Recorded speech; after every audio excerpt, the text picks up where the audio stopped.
আসসালামু আলাইকুম dear viewers, আশা করি সবাই ভালো আছেন, সুস্থ আছেন।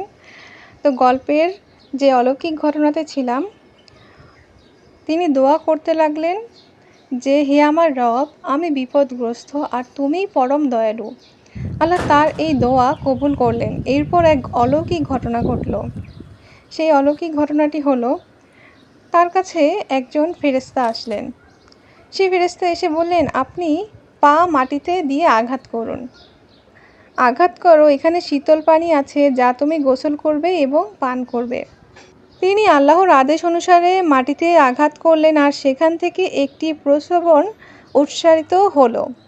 সেই পানি দিয়ে তিনি গোসল করার সাথে সাথে তার সব রোগ ভালো হয়ে গেল, শরীর সম্পূর্ণ সুস্থ হয়ে উঠল।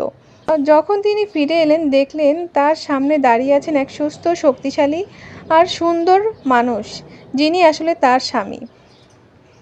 তখন তিনি অবাক হয়ে গেলেন এবং দুজনেই শুকরিয়া আদায় করলেন। আল্লাহ তাদের পুরস্কার দিলেন। আল্লাহ শুধু তার সুস্থতায় ফিরিয়ে দিলেন না, বরং তাকে দ্বিগুণ সম্পদ, গবাদি পশু ও সন্তান দান করলেন। আইয়ুব আলাইহিস সালামের ধৈর্যের সর্বোচ্চ উদাহরণ হয়ে উঠলেন এবং তার গল্প যুগে যুগে মানুষের কাছে অনুপ্রেরণার প্রতীক হয়ে রইল। গল্পের শিক্ষা: প্রথমত, ধৈর্য ও আল্লাহর প্রতি আস্থা সব সমস্যার সমাধান আনতে পারে। দ্বিতীয়ত, কঠিন পরীক্ষার পর আল্লাহর রহমত অবধারিত। ৩ নম্বরে, স্ত্রী স্বামীর পারস্পরিক ভালোবাসা ও সহযোগিতায় দাম্পত্য জীবনে বরকত আনে। ৪ নম্বরে, সত্যিকারের বিশ্বাসীরা আল্লাহর উপর নির্ভর করেই সমস্ত কষ্ট সহ্য করতে পারে। এই ঘটনাটি ছিল হযরত আইয়ুব আলাইহিস সালামের জীবনী, আর ধৈর্যের বিজয় হলো আইয়ুব আলাইহিস সালাম হয়ে উঠলেন আল্লাহর একজন সর্বশ্রেষ্ঠ নবী ও অনুকরণীয় ব্যক্তি। গল্পের যদি কোথাও কোনো ভুল ত্রুটি থাকে, অবশ্যই ক্ষমা সুন্দর দৃষ্টিতে দেখবেন।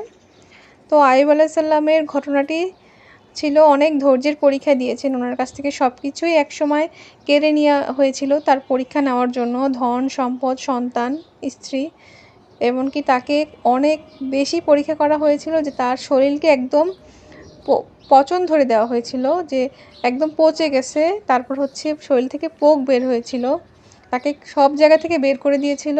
60টা গ্রাম তিনি ঘুরেছিলেন, কিন্তু কেউ তাকে আশ্রয় দেননি। একসময় হচ্ছে আল্লাহর অশেষ রহমতেই তিনি আবার সেই আগের মতো সব কিছুই ফিরে পেয়েছিলেন। কিন্তু এই যে কঠিন সময়টা, সেই কঠিন সময়ে কিন্তু তিনি ধৈর্যহারা হননি। এর মাঝখানে কিন্তু তাকে ইবলিস অনেক ওয়াসওয়াসা দিয়েছিল। যখন তার বউ হচ্ছে চুল বিক্রি করেছিল, তখন ইবলিস হচ্ছে একজন দরবেশ সেজে তার কাছে এসে বলেছিল যে তোমার বউ কিন্তু চুরি করে এনে তোমাকে খাবার খাওয়ায়, তোমাকে হারাম খাবার খাওয়ায়, আর এর জন্য তাকে হচ্ছে তার চুলগুলো হচ্ছে মানুষ কেটে দিয়েছে। যত রকমের ওয়াসওয়াসা আছে সব কিন্তু এই দুজনের মাঝখানে দেওয়ার চেষ্টা করেছিল, কিন্তু কোনটাতে কোনো কাজ হয়নি। তাদের মধ্যে এত ভালোবাসা ছিল এবং তারা পরস্পরের প্রতি বিশ্বাস থাকার কারণে তাদেরই জয় হয়েছিল। তো গল্প থেকে আমাদের অনেক কিছুই শিক্ষণীয় রয়েছে, যে যতই বিপদ আসুক, যাই আসুক, আমরা অবশ্যই ধৈর্যহারা হব না। আমরা ধৈর্য রাখবো, ইনশাল্লাহ আল্লাহ ধৈর্যশীলদেরকে সবচেয়ে বেশি ভালোবাসেন।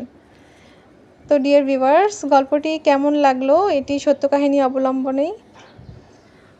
তো আশা করি আপনাদের কাছে গল্পটি ভালো লেগেছে। আজকের মতো এই পর্যন্তই, কথা হবে অন্য কোনো গল্পে। সেই পর্যন্ত সবাই ভালো থাকবেন, সুস্থ থাকবেন। সবাইকে অসংখ্য ধন্যবাদ।